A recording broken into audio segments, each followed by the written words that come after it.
Welcome to the JOWMA Preventive Health Podcast, hosted by the Jewish Orthodox Women's Medical Association.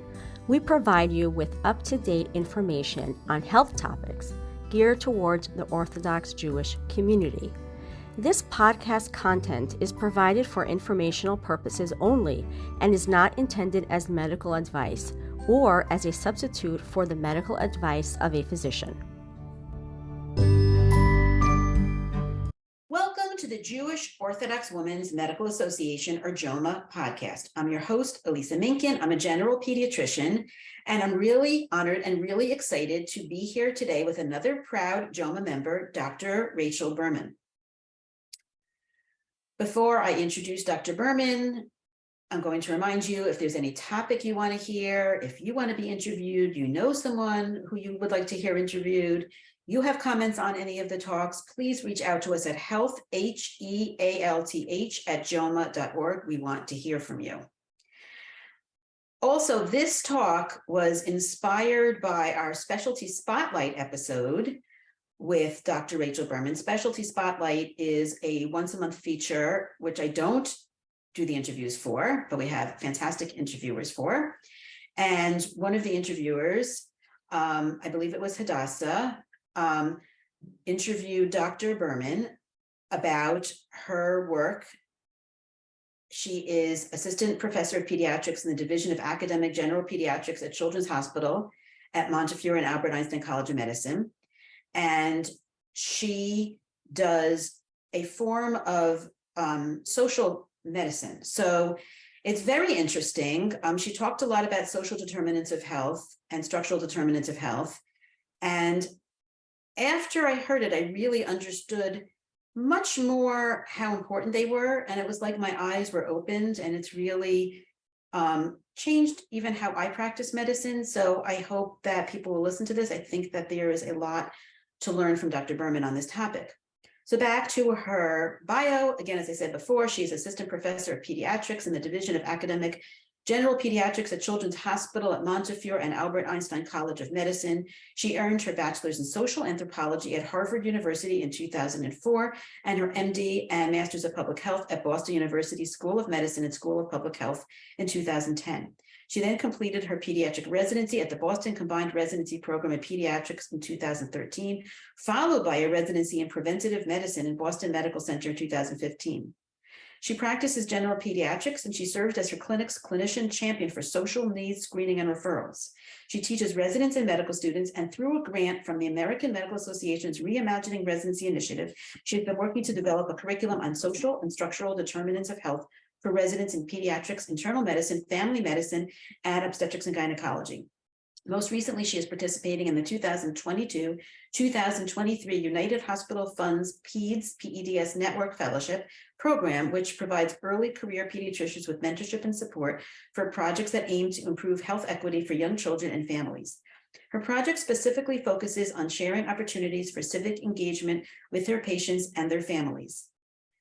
Outside of work, Dr. Berman serves as a founding board member of the Interfaith Public Health Network, a nonprofit organization that aims to engage and mobilize faith communities to improve the health of our communities through addressing social, commercial, environmental, and political determinants of health. Dr. Berman, thank you so much for joining me today. Thank you so much for this opportunity. Now, I'm really excited, and I heard you speak on the Specialty Spotlight, which we come out once a month, and they're really geared towards pre-meds. And they're really about your specialty, but you talked a lot about social determinants of health. And I don't think I really understood until I heard you speak about it, the importance and what they really are. So I would like, if you could, to start just with the definition of what social determinants of health are, please. Yes, so there's a lot of terms out there.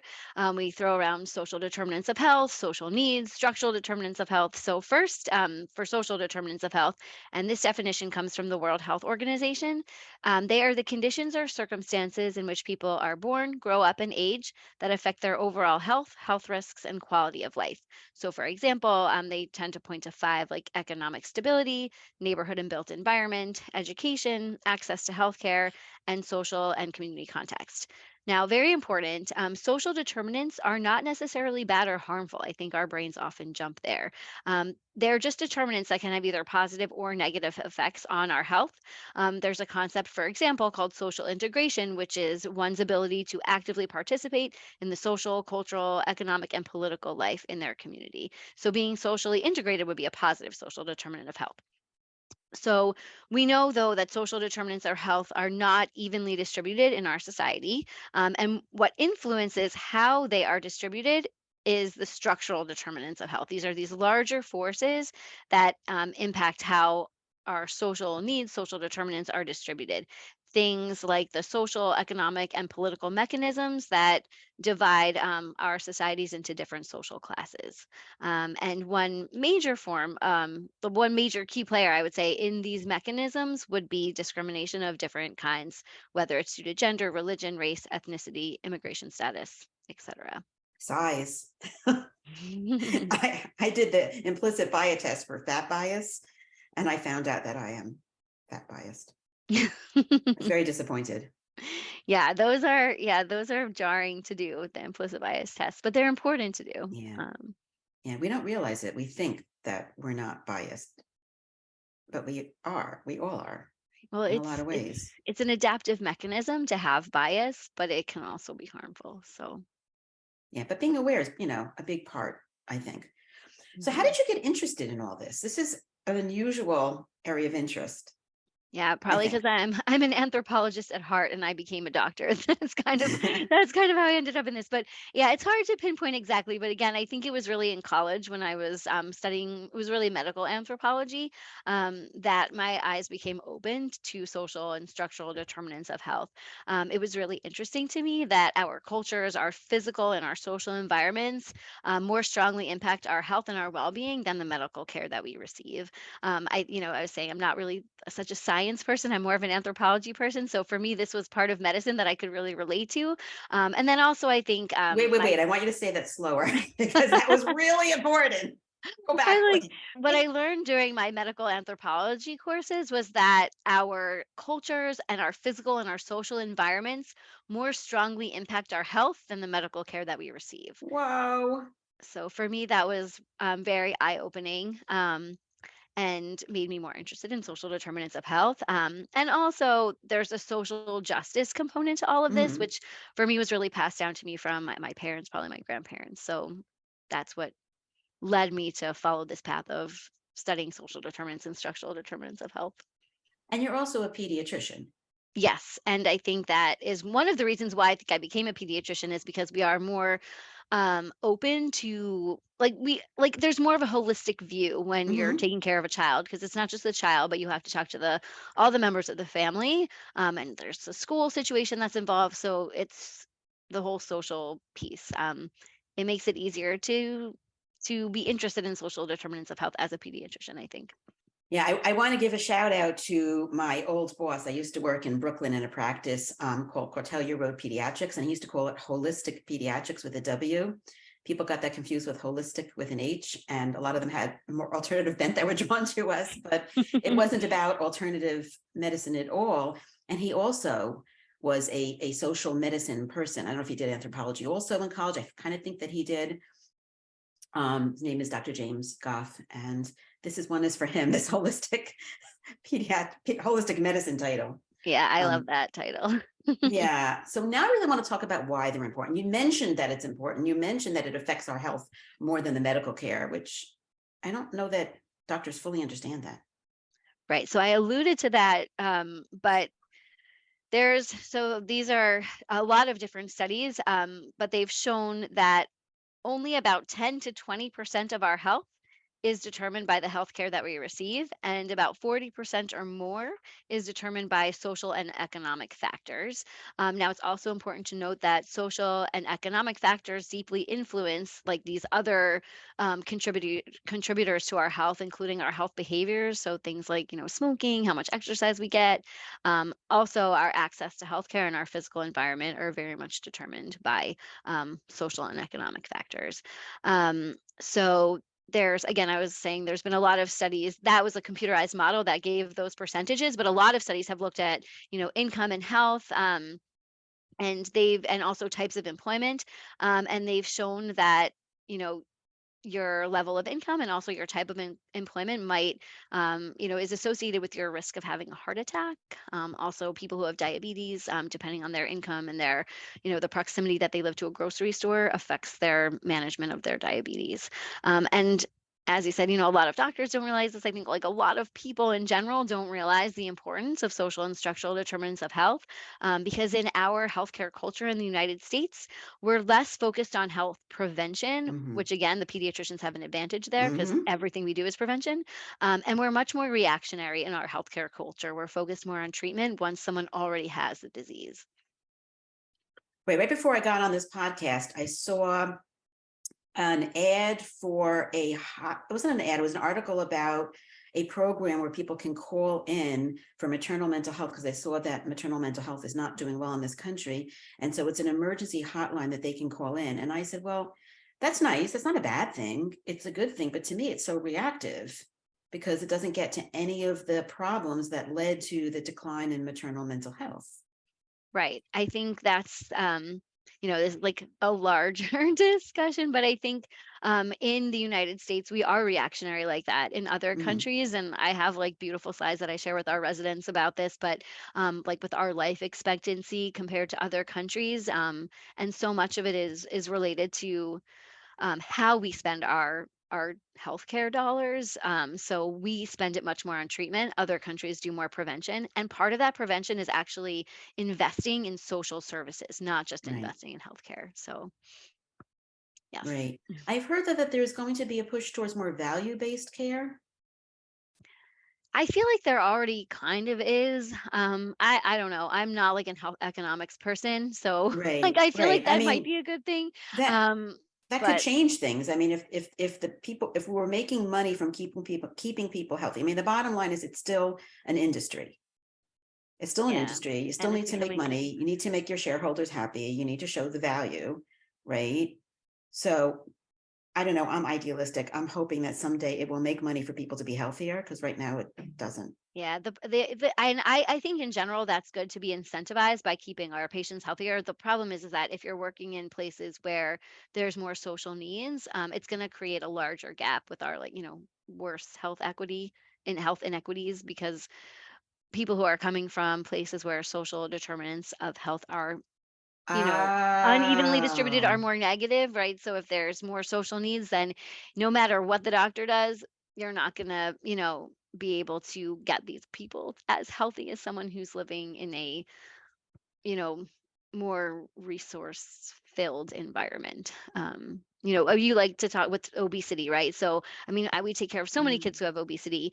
I can talk to them until I'm blue in the face about the importance of right. exercise and eating healthy. But if their parents don't feel safe sending them to the park, or if they don't have money to buy fresh fruits and vegetables, like no matter how much of that value type of care I provide with education and prevention, these are larger forces again than me that are influencing my patient's health. It's absolutely true. And this is a hot topic for me. You look at my podcast lately, that's all I'm doing, because of the AAP guidelines. And I think we're so frustrated because yes, we want to be preventative. The guidelines were not about prevention, first of all, Mhm. by definition. But we have so much on our shoulders that we feel like we can't do. It doesn't help, right, to point out, say, a child's weight.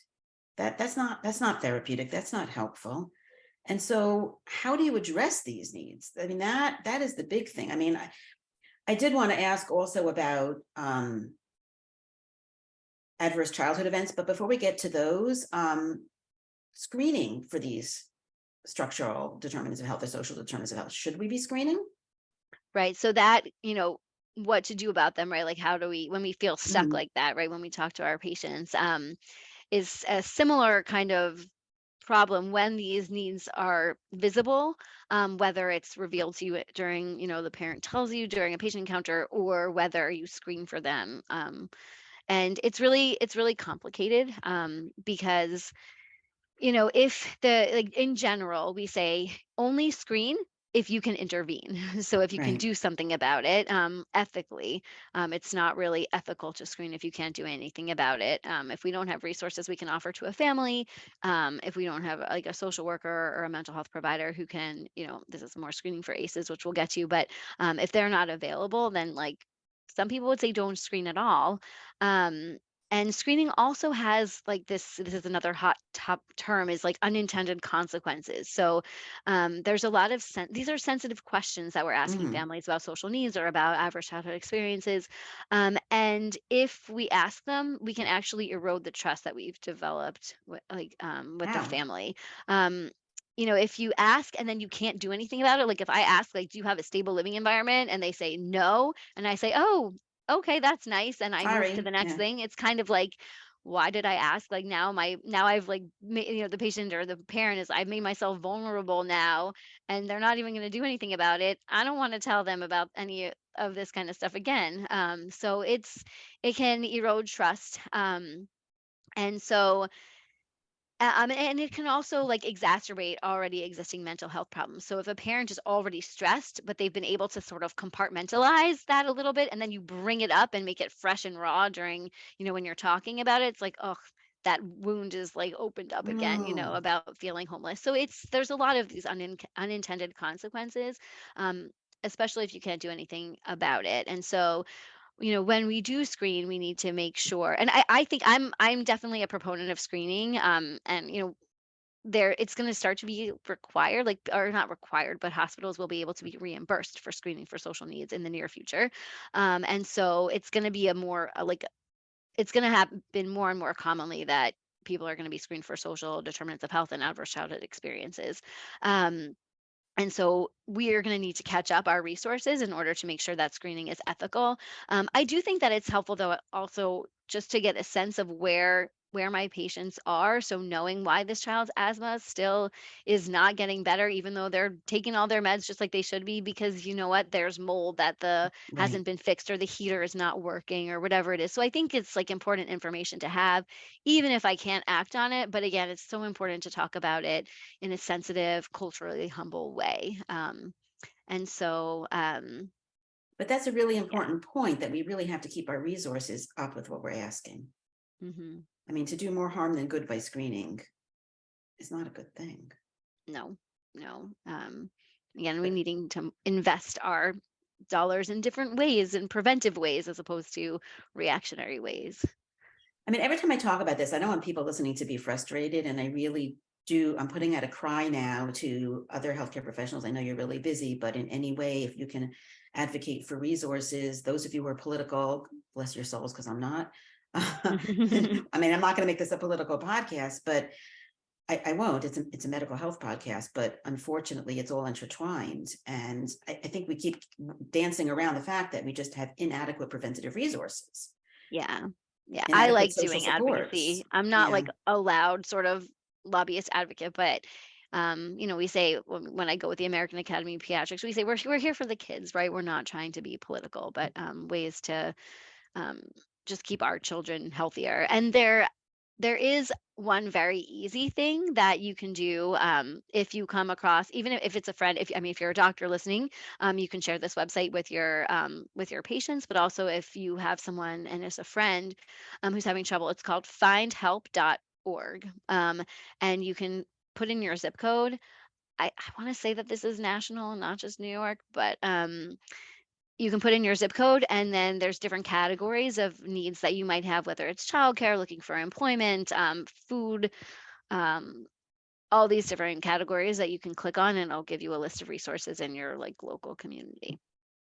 Right. And lay people also, not doctors, can also do advocacy work. Hmm. I think grassroots, can be really, really effective.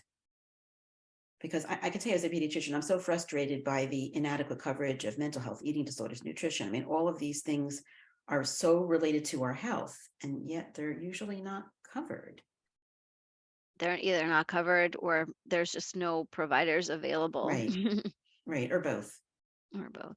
Right. So that's really problematic, because I'm identifying problems, right? Say I'm now supposed to be talking about a child's weight at putting aside all the issues, we're not going down that rabbit hole right now. But what am I supposed to do?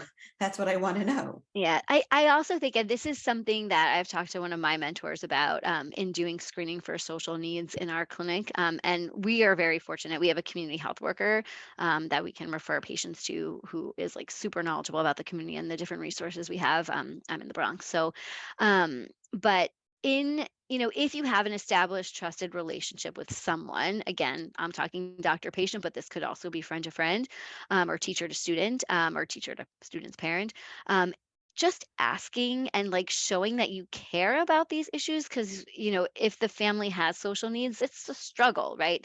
And showing that you care about it can be therapeutic in itself. So Mm, talking to a child and talking about their anxiety or whatever it might be, even if you're not that mental health provider that's going to do cognitive behavioral therapy for them, just like saying like, I care about you and I care about this topic and I see this topic is important for you or this issue is important for you, that is in some way a little bit therapeutic. I mean, I'm an optimist, so I'm hoping mhm. that I'm helping my patients just by talking to them and showing that I care.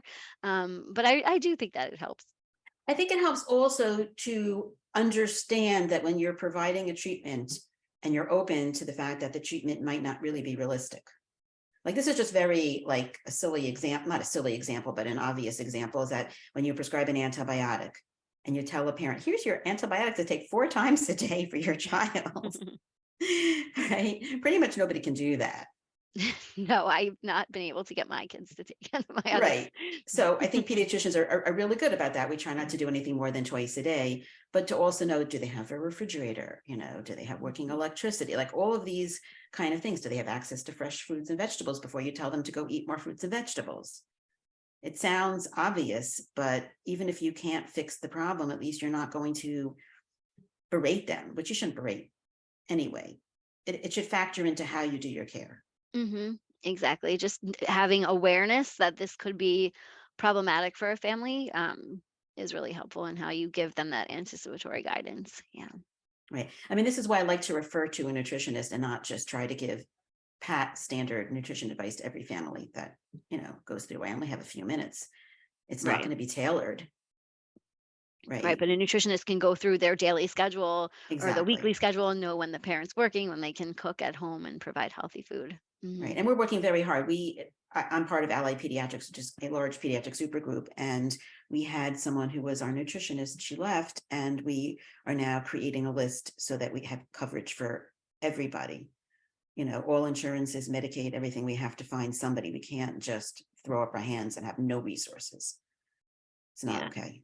And that's great. I think, and that collaboration is also really important because, I feel like a lot of hospital systems or clinics are sort of independent silos, but if we can collaborate Right. and share resources, that's really helpful. Yeah, I want to talk a little more about silos because that's a really important point, and that's something that I feel very passionately about collaborating. So I'll let you talk a little bit about that. Okay. Yeah, Monologues, no. I'm sorry. Um, Yeah, I mean, I think I just went to like a conference for local New York pediatricians on Friday and got to hear about what people are doing about social determinants of health in their different institutions. And it's like, wow, we should be doing that. So I think just having like opening lines of communication to see what different people are doing. But I think where we really have silos is healthcare system and then like community-based organizations, and there's not, Mm, and also schools. I mean, I'm a pediatrician, so for me schools are really important, but hmm. um there's not enough like integrated care, and there's a lot of movement towards doing this, but it's just really hard. Whether it's hard for privacy reasons or hard for reimbursement reasons, probably all of the above. But just really, the community-based organizations, really know there are also religious institutions, right? They Hmm. know the people in their communities, they know what the needs are, and they know how to address them. So when these needs arise during, like a visit with a doctor, being able to sort of have a partnership with a community organization to refer to is really helpful. So I think we need to break down those silos, without sort of harming privacy. That's fantastic because instead of trying to reinvent the wheel, you're saying these are wheels that are already there and connecting them. Right. And it also makes the community empowered, right? So it's like they are dictating what their needs are and how they want to meet those needs. Telling the hospitals and doctors like this is reality. This is what needs to be done. Like, as opposed to it going the other way. You know, that's making me think of, there's an amazing book, The Spirit Catches You When You Fall Down. Yes, I'm sure you I read love that. that book. My daughter recently had to read it. She's an Mhm. occupational therapy student. And so I reread it. It's unbelievable. The Spirit, I should link it to the show notes. Yeah, no, that's an amazing book. That's all about cultural humility and knowing, you have to prioritize what people are prioritizing if you are trying to help them. Because if there's a mismatch there, then you're not going to go anywhere. Right. And even their view of illness Hmm. can be Yeah. different than yours.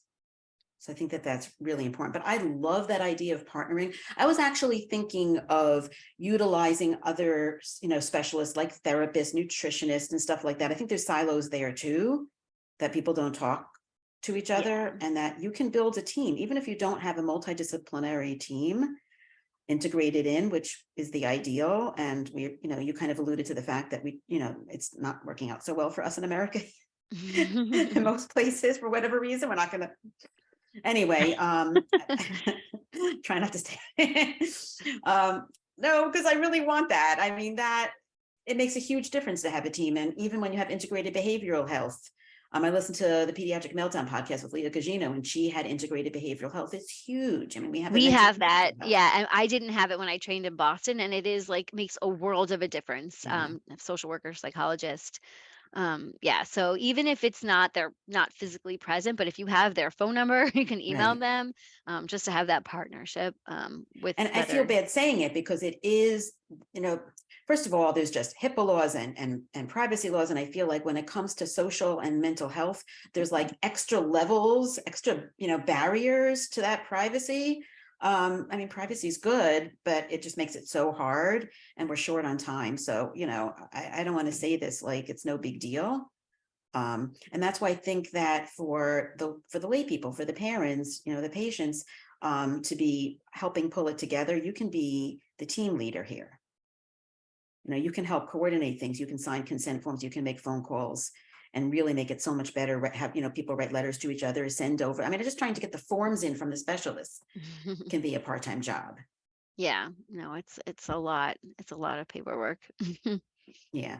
So I think that's really helpful. Let's go back to ACEs, because I really did want to talk about them, please. Yeah. So ACEs are adverse childhood experiences. And they are very much intertwined with social and structural determinants of health. So when we talk about ACEs, what we mean are these potentially traumatic events that would occur in childhood. That's how the CDC defines ACEs. They generally fall under three categories: abuse, neglect, and household dysfunction, which can include living with a caregiver who has a substance use disorder or a mental health condition, if a child has witnessed violence, and also parental separation. So I think that's what they lump under household dysfunction. They've been expanded to include witnessing community violence and feeling unsafe in someone's neighborhood, experiencing discrimination and bullying, and also being in foster care. Those are the Philadelphia ACEs. So they added it for more like community type level trauma. So I think really like experiencing social needs very much can be considered an adverse childhood experience. So if you're a child and like you're hungry because your parent can't feed you and also pay for the heat at the same time, like that's really traumatic. So I think I mean, I've never seen this model before when I look at the different definitions and models, but I almost feel like a social need is another ACE. It falls under that umbrella. And I think that when we address one, we have to address the other. And when we are trying to address a trauma, like we also have to think about social needs and what's contributing. I think about it like in this like triangle, right? So social needs, adverse childhood experiences, and structural forces. They're just sort of this whole kind of they just are so much influencing each other. So when you address one, you also kind of have to address and ask about the others, because probably if someone's experienced trauma, maybe they have some like mental health implications from that, depression, PTSD, whatever it is. It's probably harder to get a job, maybe, and then that kind of feeds into maybe more social needs, and so it's all just so interrelated. Right. Or the parents are substance abusers, and there's food insecurity and so on and so forth. Yeah. So yes, I can see how they can interact. So those can be screened for as well, but it's the same caveat. Yes. Yeah, and I think those questions are even more sensitive than like social needs questions. So you just have to be so careful about how you ask it. Paper screeners are sometimes better than asking like the screening questions about ACEs. There's research though that shows sometimes the paper screeners you get more accurate responses than speaking in person. But I think for ACEs actually, when someone asks you has asked people questions, they get more accurate responses. I'd have to go back and find You the see, but the studies on that. reality is it is easier to do a paper or computer screen than to talk. You don't have that much time and you cannot race the No, top in for speed through reality, these we kind don't of have time. questions. And so I do think that a paper or a computer screen not only may it give people confidence because of kind of they're not being asked directly. It's kind of not anonymous, but do you know what I'm saying? Like it's not face to face, it's not as daunting. But it's a time saver. Yeah, it And is. you're able to have it phrased in the most sensitive possible way. So I am a big fan of the paper screens. And it's I'm even not a big better. fan of being asked to screen for a million things face to face in a 10-minute visit. It is not possible. It's not possible. No, it's not possible. And it's even better when people do it. We have my chart. So when they do it prior to the visit and then it automatically populates into your chart, that's like a 1 in a million. It never happens. But when it does, it's such a gift. I don't know Otherwise, we anything have to about that. be I've never had such an Otherwise, we have to like experience. type, you type in each of the responses. But anyhow, that's like a primary care frustration talk. Right, because the flip side of not picking up something that you may not be able to address adequately is not knowing what's affecting your patients. I mean, it's so Right. obvious. And that's why I think if you can't do anything sort of immediately about it, you have to talk about it in a sensitive way. Be culturally humble and say, thank you for sharing this with me. It really helps me understand, what's going on and how it's affecting your health, and like we're going to work on this together. Like this is going to be a long-term process as opposed to like, see you later in a year when you have your next annual checkup. Right, and you can also have them come back for another visit, which may or may not be easy. You may have telehealth as an option because you really should Yeah. understand, are they coming by bus and they don't have the money for the fare, because they don't have a car? Is it really, they don't have childcare and they're working 2 jobs? Like, those kind of things are important to know in terms of follow-up. I do find it very hard to get people back for social, mental health, nutrition follow-up, which are the ones I Yeah. need the most time for. I know, and like telemedicine is so helpful with that. They've really limited Yeah. our ability to do that, just because with the COVID No. changes and stuff. So, but I think that that's like a perfect thing for telemedicine. Right. Also, telemedicine gives access to, say, providers from other states who still are licensed, so that you have much more, access to other, to providers. Maybe your area doesn't have anybody with open slots, but you could find it by telehealth. Yeah, So or I I do like not understand the limiting of it. I do not understand that at all. I don't know. I mean, they're like the reimbursement is different, but again, that's like health economics, which is not my Yeah, we're brain is not, not good at that. mine isn't either. And we have no control over that. And I'm just trying to like make the best of the Yeah. situation. I can't ignore it though. Like once you see something, you can't unsee it. No, you can't. That's so true. Yeah, I try to squeeze in televisits when I can. Just it's not part of like my template, but I think it's really helpful. And I have some patients that are now up in college, upstate or wherever they are, so to be able to check in with them when they're many miles away is really helpful. Yeah, absolutely. So we already talked about the biopsychosocial model versus the medical model a little bit. I mean, really, you alluded to the fact that the medical model is more disease focused, but I don't think we really went into detail, and I really do want to. Yeah. Yeah, definitely. I was excited when I saw this as one of our topics because I did a little bit of this in my senior thesis research in college, which was looking at diabetes on American Indian reservations and, looking at the Western biomedical model compared to some other sort of models, including like the Native American kind of model of health. So again, like there's a lot of different models out there. models of health and wellness. And they're continuing to evolve. We just had a grand rounds last week that there was like a new kaleidoscope model, and I'm like, that's fascinating, right? So they're always evolving. But the traditional Western biomedical model is framed by these two major Western ideologies. I feel like a lot of what goes on in the United States is framed by these ideologies.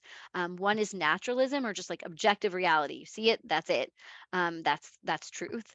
And then individualism. And so these individualism is when like the individual and the individual freedom are really the highest priorities. That's what we value the most. And so in this model, the mind and the body are really separate entities, and like individual people themselves are held solely accountable for following medical advice and keeping themselves healthy. So it's talking about silos, right? Right. Um, other Fits right models, in. yeah, other models really view the mind, body, and spirit as intimately linked. And all of those pieces need to be in harmony in order to have optimal health and wellness. And then there's other models like the biopsychosocial model, which incorporates elements of our physical and social environments and their understanding of what contributes to health and wellness. So, again, lots of models out there. And I think, but I think that whichever one sort of makes the most sense in your head, I think you can't leave out the influence of our social environments, and also like the mind body connection is just like it's just connected. Like they're not Right. separate. Like every day, that's very much in my face when every patient I see, even my own kids, right? You Right. see I mean, that I in could my say kids. strep is like so classic. You give an antibiotic and it goes away. But even then, were you able to pick up the medication? Were you able to refrigerate it? Were you able to give it? Were you able to get it to the kid's school? Whatever. That's still, but I mean, so much of the conditions that we are dealing with now are so much more interconnected, mind and body. And these are the kind of conditions where you end up going from silo to silo, from specialist to specialist, and getting very frustrated because no one's putting it all together. Right. I think, yeah, with COVID and all of the mental health implications of that, Mhm. more and more kids who have, what we call functional abdominal pain, Right. headaches, like, Mhm. and just like flat out anxiety and depression, which Right. really have very physical manifestations. Right. It goes both ways. And that's the whole problem is the typical pattern in America is you go, kid has a stomach ache or an adult has a stomach ache and they go to the gastro and everything's done normal. And then they go to the cardiologist because they had some chest pain and da, da, da, da, da. And finally they say, well, we've worked you up. Nothing's wrong. It must be in your head. And they'll give other names to it to make it sound like functional has become the new psychosomatic, which used to be Yeah. hysterical, right? Yeah. I mean, it's still like this, like you said, this dichotomy, this mind body dichotomy. It's very, very frustrating. And I think that's why, since we first talked about doing this talk months ago, and now I've done so many talks on these kind of topics, and I really understand. I'm hoping that, our listeners to this talk will understand why these are so important, these, structural, social determinants of health and ACEs. Yeah, I think that the recognition of how important they are is, that is a huge motivation for why there's going to be reimbursement for screening for I don't know about ACEs, but certainly social determinants of our social needs. So I feel like maybe that's like one major step in the right direction, where we're kind of like putting aside our history of this biomedical model and really embracing the newer models of mind, body, spirit connection, and social environment connection, biopsychosocial. Um, Yeah, but I think that there's this really frustrating, you're aware of it before you can do anything about it problem. We keep coming back to that. We yeah, have to it's fight for those true. resources. As we're becoming more aware, we have to fight for the resources tooth and nail. Right. And I always like to say, I mean, right. I think, a lot of things start out theoretical, not everything, but if we're sort of starting out theoretical and saying, okay, how we reimburse for healthcare is moving away from the biomedical model. Now we want to reimburse for physicians who recognize social needs and who are treating or providing resources for social needs, and also for mental health, like integrated behavioral health, right? If you're going to be able to be, I hate that everything is always revolving around money, but I feel like when money is put into something, it means that it's important or it's valid, right? If the government is giving money from this. So I think that if we're sort of recognizing that this theory is maybe going to be more helpful to people, this biopsychosocial model, um, and then it'll hopefully trickle down to some resources. But I'm maybe that'll start to undo that that sort of emphasis on treatment and being reactionary, maybe it'll start to move us a little shifting to like prevention and like investing more in like social care as a preventive method. And you know, we're going to need financial incentivizing. I'm sorry. I can't be as idealistic as you. Yeah. So let's talk a little bit about, we were kind of alluding to what multidisciplinary approach or these resources. What are we talking about? Right. So I think that there's like that quote, like I don't know. Well, anyways, I think that we have to recognize, I mean, I like as a physician or maybe someone who's a teacher or, whatever your profession is, recognizing that you can't do everything. I think that's really hard for doctors. It's hard for pediatricians, like to not be able to just fix things and be able to do everything on your own. But recognizing there are other experts that you need to work with as a team. So whether it's the nutritionist or the social worker, psychologist, and a community health worker who are going to be better at doing something than you are, right? They know more about something than you. Um, and so being able to work together and, you know, it's hard because again, we have these silos of the community based organizations, separate mental health clinics, separate, primary care offices. Trying to break down those walls and whether that's through partnerships or through if it's through like a physical presence, if you're hiring a social worker in your practice, your health, like primary care practice. So that's what we have. We have integrated behavioral health and we have a community health worker. So I think that's starting to, just really recognizing the importance of a multidisciplinary approach to social needs and just to health and well-being in general.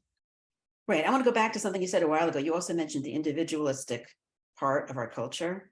And I do see that. I see that with healthcare professionals, all thinking it's me, right? It's my job, right? More of an individualistic approach. And also for the patients / parents, like I have a lot of resistance to getting on board with a nutritionist.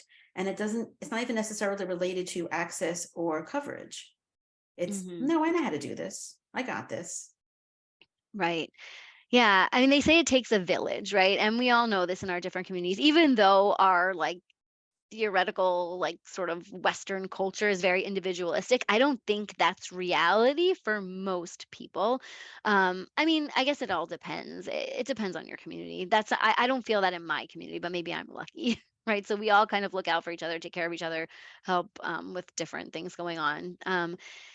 So but yeah, so with this individualistic, right, that's what's building these silos, and we need to sort of recognize that we're coming at these issues with that individualistic mentality and sort of say, no, I'm going to stop that and try to really think about who's the best person to work with. And being open to hearing from someone who might know a little bit more than you because they went to school for that or have had that Right, experience. right. And I like how you keep talking about how you can be connected within your community. And I really think that the connections are the answer here, Yeah. right?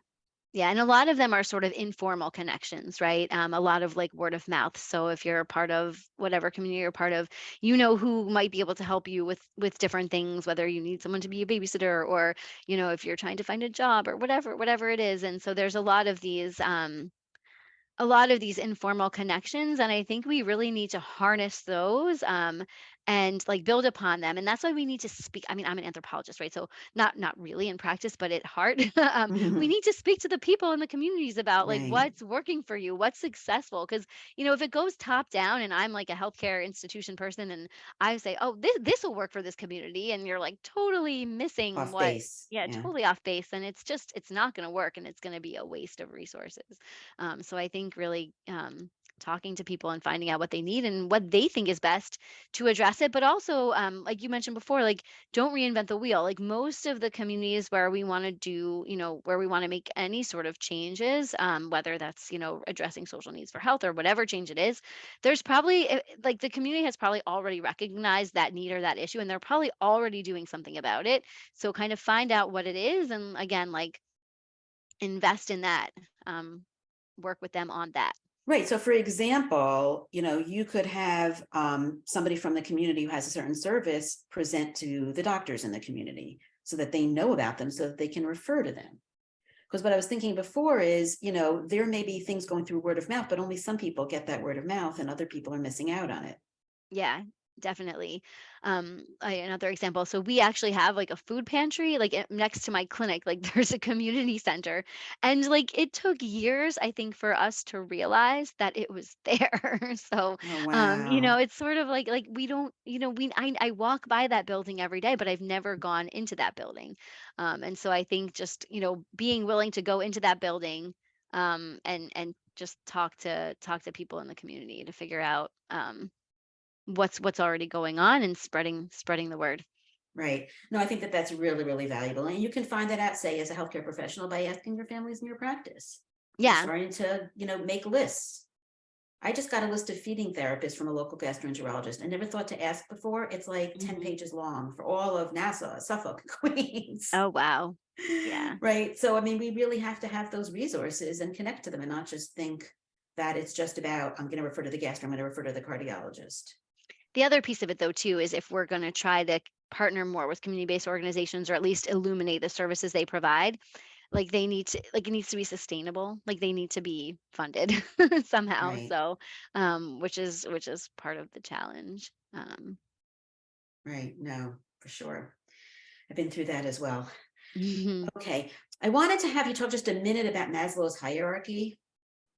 Oh yeah. So this also going back to some theory stuff, and I'm not an expert on this. Did not do thesis research on this one, but I googled Maslow's hierarchy, and I found out that it was created by Abraham Maslow, who was a psychologist. Now I know about Maslow's hierarchy. I did not know that his name was Abraham Maslow. So, anyways, so he is a psychologist though who developed a theory that we need to have our most basic needs met before we can achieve higher level needs. So what does that mean? First, we need to have our physiologic needs met. We need to have food, water. We need to be warm and not cold, and we need to be able to get enough rest to be healthy. The next kind of level beyond that, higher up need is our safety needs.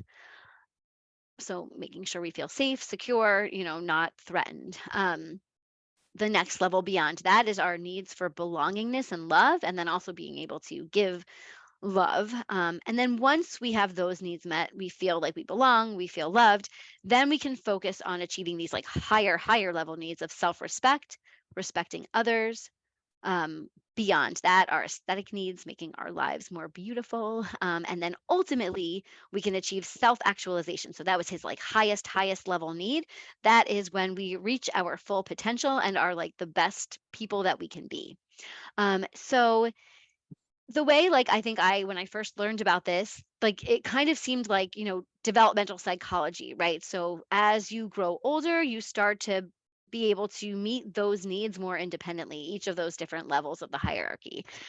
But for an individual whose physiologic or safety needs are not met, they can never reach that full potential. They can never reach that self actualization. And it's best for society, all of the different communities, wherever we live. It's best for our whole society for all of us to be able to reach that full potential. Um, and so, we need to make sure that even if it doesn't directly affect us, that, the next neighborhood over, maybe like their social needs need to be met because you know what? It's going to impact me because we are all interconnected and Mm-hmm. intertwined.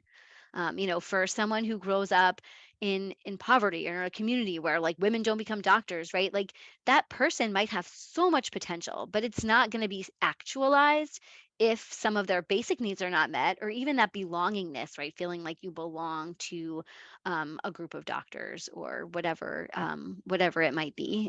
So we need to help everybody be able to get all of those needs met, to reach full potential. And that hopefully will make, will help us get rid of some of these barriers that we keep facing, that we've been talking about. Right. I love that was very comprehensive. You went all the way through. I was thinking, when I think of Maslow's hierarchy of needs, I think about that it's so important, as a physician, other healthcare professional, to be aware of where my patient is holding, right? Like if I'm pushing. I shouldn't be pushing something on them. They may not have that on their plate. It just may not possibly fit on their plate because they have food insecurity, for example, right? Or they're in a crisis at home with something. And I can't know about everything, Right. but I am seeing that screening would really help me. Yeah, or even just asking, so like, I mean, this was coming from another doctor who's not a pediatrician, but once told the story, like, there was a patient who had breast cancer, and just wasn't going for follow-up scans. And like, she kept calling this patient to remind her of, these appointments with, whatever radiologist it was. And eventually, and it took months, found out that the patient was being evicted. And it Mhm. was just too stressful to deal with the housing need, that like the ultrasound or whatever, like that was just like an afterthought. It was not Right. even close to the front of this patient's mind.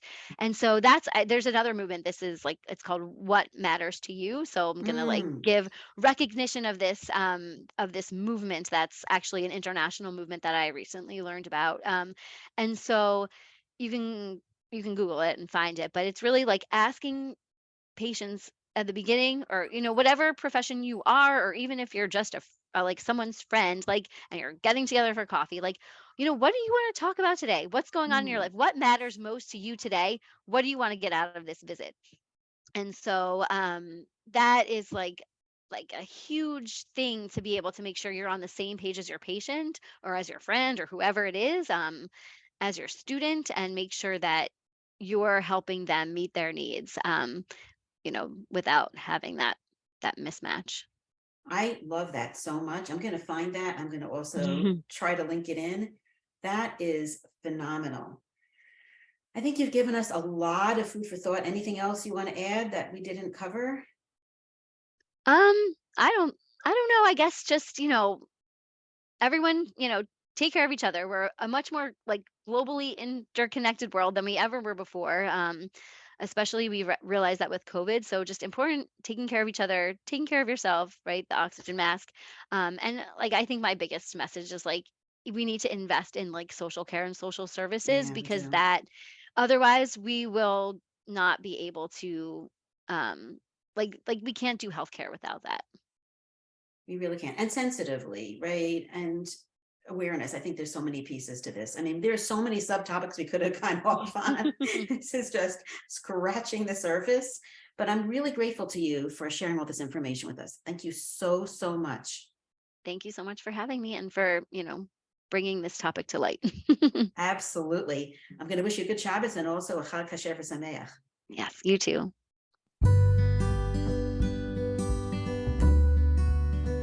Thanks for listening to the JOWMA Preventative Health Podcast. If you've enjoyed this, please rate and review us on Apple Podcasts and share this with your friends. For more information, check out our Instagram at JOWMA_org. Check out our website, www.jowma.org, that's JOWMA.org, or email us at health@jowma.org.